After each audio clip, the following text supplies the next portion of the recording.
মধ্যপ্রাচ্যের যুদ্ধের আগুন যত বাড়ছে ততই বিশ্ব রাজনীতিতে নতুন নতুন আশঙ্কা সামনে আসছে।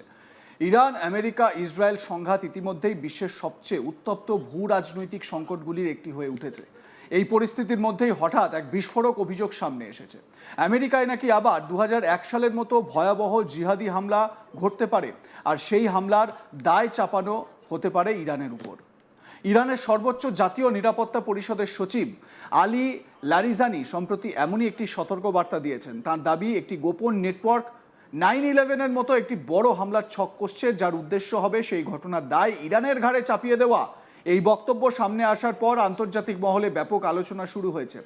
এই অভিযোগ কতটা বাস্তব, কতটা রাজনৈতিক কৌশল, তা নিয়ে নানা মত রয়েছে। কিন্তু একটি বিষয় পরিষ্কার, মধ্যপ্রাচ্যের বর্তমান যুদ্ধ পরিস্থিতিতে এই ধরনের অভিযোগ বিশ্ব রাজনীতিকে আরও জটিল করে তুলতে পারে। রবিবার 15ই মার্চ এক্স হ্যান্ডেলে একটি পোস্টে আলী লারিজানি বলেন, তিনি এমন তথ্য পেয়েছেন যে একটি শক্তিশালী নেটওয়ার্ক নতুন করে একটি বড় জিহাদি হামলার পরিকল্পনা করছে। তিনি লেখেন, আমি শুনেছি যে এপস্টিনের নেটওয়ার্কের বাকি সদস্যরা 9/11-এর মতো ঘটনা ঘটানোর এবং এর জন্য ইরানকে দোষারোপ করার ষড়যন্ত্র করেছে। ইরান মূলত এই ধরনের জিহাদি পরিকল্পনার বিরোধিতা করে এবং আমেরিকান জনগণের সঙ্গে তাদের কোনো যুদ্ধ নেই। আমরা আমেরিকা এবং ইসরায়েলের আগ্রাসনের বিরুদ্ধে আমাদের দেশকে রক্ষা করছি। আক্রমণকারীদের শিক্ষা দেওয়ার জন্য ইরান এটি করে মাথা উঁচু করে দাঁড়িয়ে আছে। লারিজানি আরও দাবি করেন, এই পরিকল্পনার সঙ্গে জড়িত থাকতে পারে কুখ্যাত ব্যবসায়ী জেফ্রি এপস্টিনের নেটওয়ার্কের কিছু অবশিষ্ট সদস্য। তবে একই সঙ্গে তিনি জোর দিয়ে বলেন, ইরান কখনোই সাধারণ আমেরিকান নাগরিকদের বিরুদ্ধে যুদ্ধ করতে চায় না এবং সন্ত্রাসবাদের পথকে সমর্থন করে না। এই বক্তব্য আন্তর্জাতিক মহলে যথেষ্ট আলোড়ন তৈরি করেছে। এই অভিযোগ এমন এক সময় এসেছে যখন মধ্যপ্রাচ্যে বড় ধরনের যুদ্ধ চলছে। গত মাসে আমেরিকা এবং ইসরায়েল যৌথভাবে ইরানের বিভিন্ন সামরিক ও কৌশলগত স্থাপনায় বড় আকারের হামলা চালায়। এই হামলায় ইরানের বহু গুরুত্বপূর্ণ সামরিক পরিকাঠামো ধ্বংস হয়। সবচেয়ে বড় ঘটনা হলো, এই হামলায় ইরানের সর্বোচ্চ নেতা আয়াতুল্লাহ আলী খামেনি নিহত হন। এই ঘটনার পর থেকেই পরিস্থিতি দ্রুত বদলে যায়। ইরান সরাসরি প্রতিশোধমূলক হামলা শুরু করে। বর্তমান সংঘাতের 2026-এর 28শে ফেব্রুয়ারির শেষ দিকে এরপর থেকে প্রায় প্রতিদিন হামলা প্রতি হামলা চলছে। ইরান ইসরায়েলের বিভিন্ন সামরিক ঘাঁটি এবং আমেরিকার বাহিনীর ঘাঁটিগুলিকে লক্ষ্য করে ড্রোন ও মিসাইল হামলা চালাচ্ছে। অন্যদিকে আমেরিকা ও ইসরায়েল ইরানের সামরিক স্থাপনা, পারমাণবিক কেন্দ্র এবং সামরিক ঘাঁটিগুলিকে টার্গেট করছে। পেন্টাগনের দাবি, যুদ্ধ শুরু হওয়ার পর থেকে ইরানে প্রায় 15,000-এর বেশি লক্ষ্যবস্তুতে হামলা চালানো হয়েছে। এই সংঘাতে ইতিমধ্যেই 2,000-এর বেশি মানুষের মৃত্যু হয়েছে। ইরানের অভিযোগ, 9/11-এর প্রসঙ্গ উঠে আসায় আবার সেই ভয়াবহ ঘটনার কথা সামনে এসেছে। 2001 সালের 11ই সেপ্টেম্বর আমেরিকার ইতিহাসে সবচেয়ে বড় জিহাদি হামলা ঘটে। সেদিন আল কায়দার জঙ্গিরা 4টি যাত্রীবাহী বিমান ছিনতাই করে।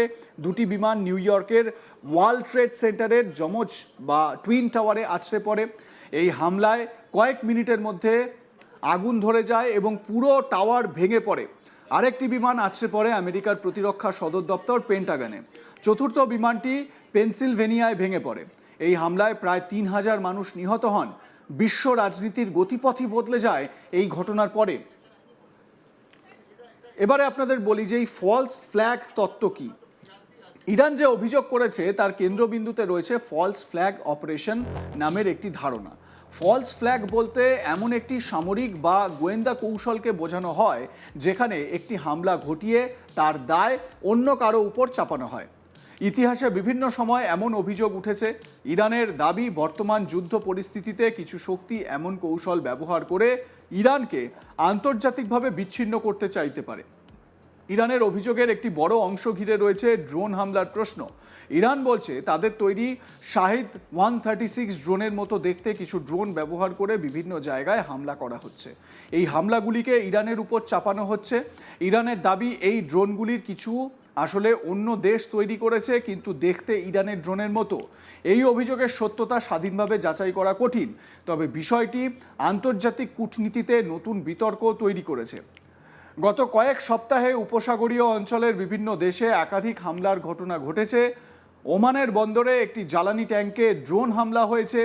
সৌদি আরবিয়ার কিছু তেল স্থাপনাতেও আঘাত লেগেছে।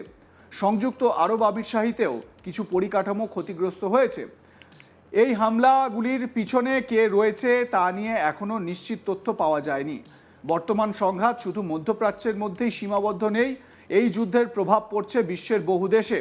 সমুদ্রপথে জ্বালানি পরিবহনও ঝুঁকির মুখে পড়েছে।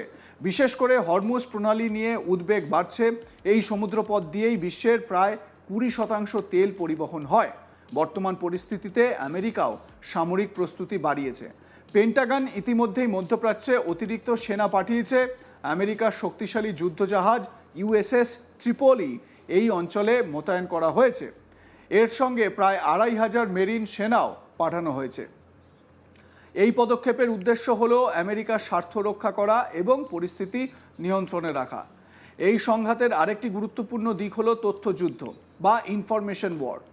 উভয় পক্ষই নিজেদের বক্তব্য আন্তর্জাতিক মহলের সামনে তুলে ধরতে চাইছে। ইরান বলছে তারা আত্মরক্ষার জন্য যুদ্ধ করছে, অন্যদিকে আমেরিকা ও ইসরায়েল বলছে তারা ইরানের সামরিক ক্ষমতা কমাতে চাইছে। টেরোরিস্ট রিজিম বলে কটাক্ষ করছে ইরান সরকারকে। এই পরিস্থিতিতে বিভিন্ন দাবি পাল্টা দাবি সামনে আসছে। অনেক আন্তর্জাতিক বিশেষজ্ঞ মনে করছেন এই ধরনের অভিযোগকে সরাসরি সত্য বা মিথ্যা বলে বিচার করা কঠিন, কারণ যুদ্ধ পরিস্থিতিতে তথ্য অনেক সময় রাজনৈতিক উদ্দেশ্যে ব্যবহার করা হয়। তবে তারা এটাও বলছেন যে মধ্যপ্রাচ্যের বর্তমান পরিস্থিতি অত্যন্ত বিপজ্জনক। যে কোনো বড় ঘটনা দ্রুত আন্তর্জাতিক সংঘাতে পরিণত হতে পারে। এই যুদ্ধের প্রভাব বিশ্ব অর্থনীতিতেও পড়ছে। তেলের দাম ইতিমধ্যেই ব্যারেল প্রতি $100 কাছাকাছি পৌঁছে গেছে। যদি সংঘাত আরও বাড়ে তাহলে জ্বালানির দাম আরও বাড়তে পারে। এর প্রভাব পড়বে বিশ্বের প্রায় সব দেশের অর্থনীতিতে। বর্তমান পরিস্থিতিতে সবচেয়ে বড় প্রশ্ন হলো এই সংঘাত কোথায় গিয়ে থামবে। যদি যুদ্ধ আরও ছড়িয়ে পড়ে তাহলে তা বিশ্বযুদ্ধের মতো পরিস্থিতিও তৈরি করতে পারে। আর যদি সত্যিই কোনো বড় সন্ত্রাসী হামলা ঘটে, মানে 9/11-এর মতন ঘটনা যদি ঘটে, তাহলে পরিস্থিতি আরও ভয়াবহ হয়ে উঠবে। আর এদিক থেকে এটাও বলা যেতে পারে যে যদি এই ফলস ফ্ল্যাগ করা হয়, মানে আমেরিকার মাটিতে যদি 9/11-এর মতন ঘটনা ঘটানো হয়, তাহলে আমেরিকা কি আবার মানে ইরানকে অ্যাটাক করা বা ইরানের সরকার পতনের জন্য এতটা নিচে নামবে যে নিজের জনগণকেই হত্যা করবে? এইটাও একটা প্রশ্ন কিন্তু থেকে যায়। মধ্যপ্রাচ্যের বর্তমান সংঘাত বিশ্ব রাজনীতিকে এক নতুন অনিশ্চয়তার দিকে ঠেলে দিয়েছে। ইরানের তরফে 9/11-এর মতো হামলার সম্ভাবনা নিয়ে যে অভিযোগ করা হয়েছে তা আন্তর্জাতিক মহলে গভীর উদ্বেগ তৈরি করেছে। এই অভিযোগের সত্যতা ভবিষ্যতেই পরিষ্কার হবে। তবে একটি বিষয় নিশ্চিত, বর্তমান পরিস্থিতিতে বিশ্বের রাজনৈতিক পরিবেশ অত্যন্ত অস্থির। যুদ্ধ, কূটনীতি, তথ্যযুদ্ধ এবং শক্তির রাজনীতি সব মিলিয়ে মধ্যপ্রাচ্যের এই সংঘাত আগামী দিনে রাজনৈতিক বা আন্তর্জাতিক যে রাজনীতি, সেই রাজনীতির গতিপথ নির্ধারণ করতে পারে।